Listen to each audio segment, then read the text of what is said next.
All right, here's a new scene with the animation tools package installed. In this scene here, I've got my character, little plastic army man.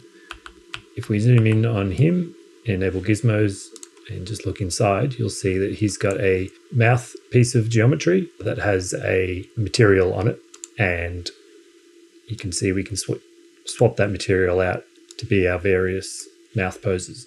If I just hide his head, you can see that we've got that little floating piece of geometry that's actually bent to follow the shape of his head. So what we're going to do is add the mesh material swapper.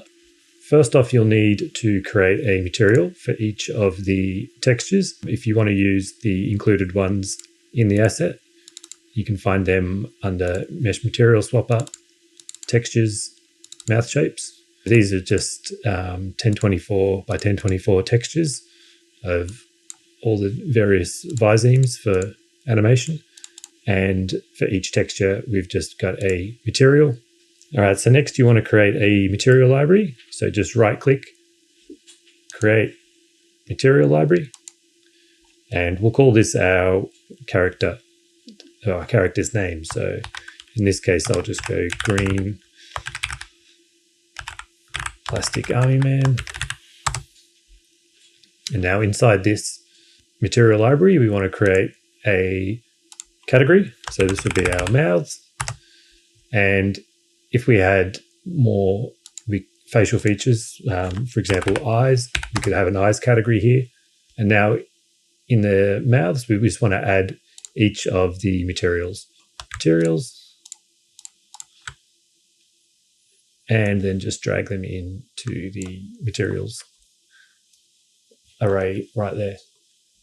And now we want to select our mouth piece of geometry, and we just need to add our material swapper, and we want to assign that library we just created.